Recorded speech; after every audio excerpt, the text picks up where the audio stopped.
Welcome back to At Home with Roby. I'm Patrick McIsaac from Roby Electric and W.H. Hobbs Plumbing. All right. Along with Trent Haston from the Roby family of companies. We are your hosts, and we are now joined by Trent, a close friend of yours, Doug Lebda. Yeah, one of my very best friends in the whole wide world. I have been begging Doug to come on to the radio show. Thank you for being here. I love being here, and I couldn't imagine being here with a plumber and a builder any more than I would want to ever. So you guys are experts in your field, and I love it, and I'm happy you guys are both wearing purple. Well, we put on some deodorant, too, today, so hopefully, we got a nice smell to us, being a plumber and a builder.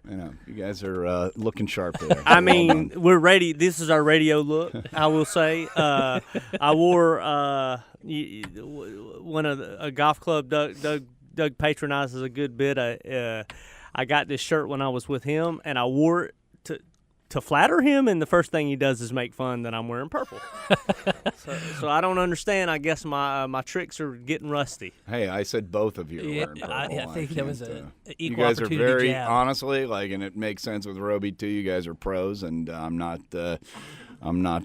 spiffing you on the air and giving you things, but giving you props too much. But you guys are studs. So, Doug, I'm gonna chide you a little bit. You're a pro at everything. You've been so successful. You're so valuable to our city, and it's so good to have you on. But I think that coming in the studio with TJ, you saw how formal TJ is today, and Travis, I think you're a little nervous. I think I made the pro nervous. You cannot make me nervous. Well, you know what? You probably could, because I want to do a good job for you. I've obviously done a lot of PR and stuff through Lendingtree and done a lot of CNBC and MSNBC, but making sure I don't screw up for my friend is an important thing. Well, I don't want to jump to the punchline, but I have seen so Lendingtree is the company that you run and you founded. Very proud, but I've seen recently your beautiful mug on the TV, man. You look like a pro.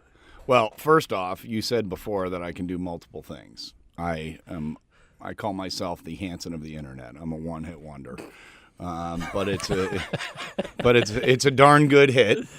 And after 20 years, lenders are paying attention, and Lendingtree's scaling up nicely, and we're doing a lot of helping people get mortgages and home equity loans and everything else. And recently, yes, we've been running TV ads with me on it, but we've been basically doing it because they tested well. And Doug, you started this because of really a personal experience, right? I mean, you went to go get a loan, and then it sort of spearheaded into that? Absolutely. So in 1994, which makes me probably about the time you all were born, when I was getting my first mortgage in Pittsburgh, Pennsylvania, I was trying to get a $60,000 mortgage on a $55,000 condo because I could actually then not put a down payment on it. Got it. And I went to multiple banks, got the runaround, got the, that rate's not for you because it was either a condo, et cetera. Given the Houston stuff, I had to buy flood insurance on something that was in Pittsburgh and ridiculous, and I didn't understand it, and decided to make banks compete. So a couple of years later, which would probably take up 6 hours of telling you about it, it's here we are. Well, so let me ask you. You said, and I know this because I know you so well.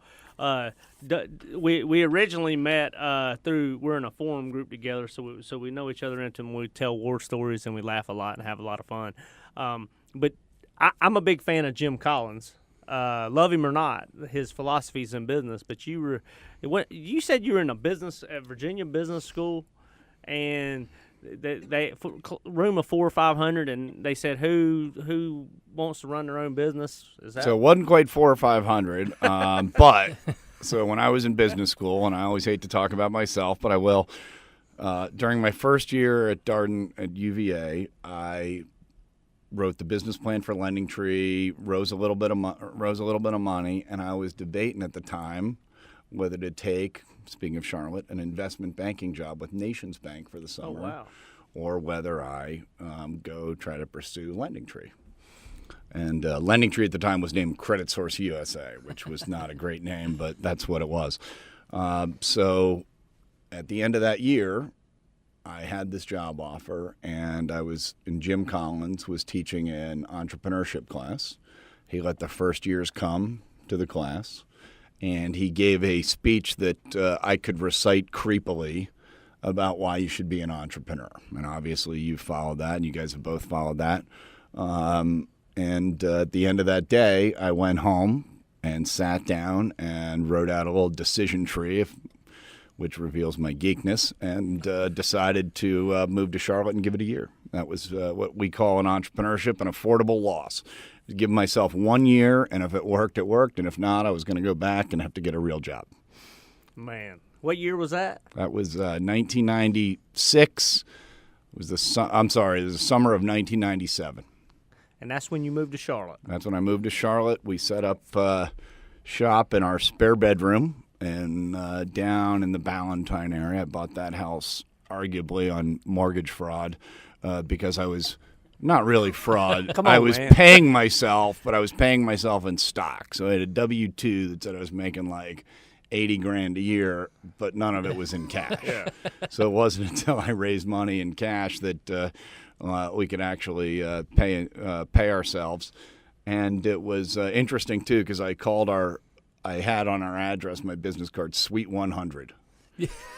we do that. So the FedEx guy who turned out now to be my head of HR's husband, he had a job then, he used to deliver to Suite 100, and it would always confuse him because he thought it was going to be an office, and it turned out it was my house.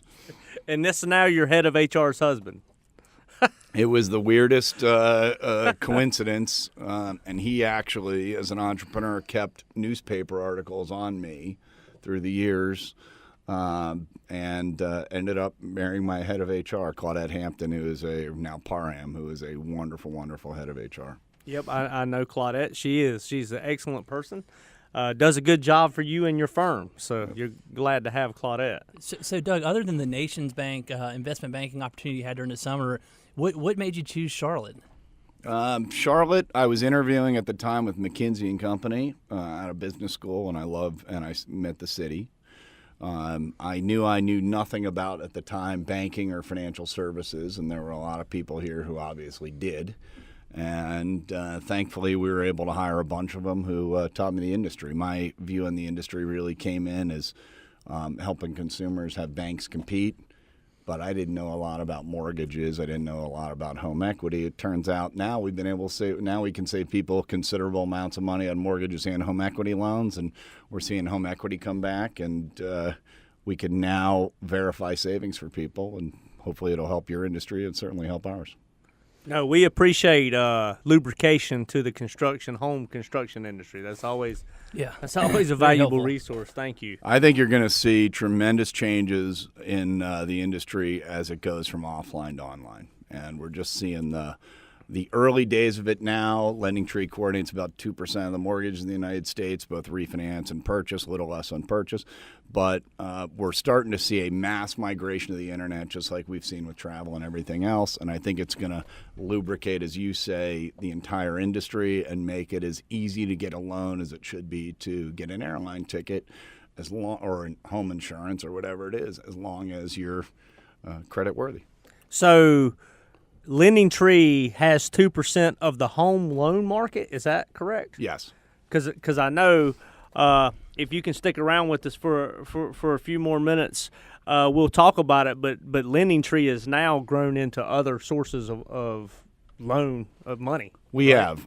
Every time there's a lender who wants to lend money and a borrower wants to borrow it, our biggest opportunity right now, I think, is in small business. Because small business owners are the people who most get, screwed in this world. Used to be mortgage borrowers, and we do home equity, auto, personal, and credit card, and everything else. So it's anytime lenders want to make a loan and anytime borrowers want to borrow, we're there for them. Well, I'd also, the next segment, I want to get in. You started in 1997, and you started basically an online business. And I mean, that's sort of when the dot-com bubble really started to take place. So you obviously were ahead of your curve big time there. So I'd love to hear your story about how you navigated through that. Happy to tell you it's probably 20 years in the making. Yeah, very cool. You're listening to At Home with Roby. We have our guest today, Doug Lebda of Lendingtree. We'll be right back.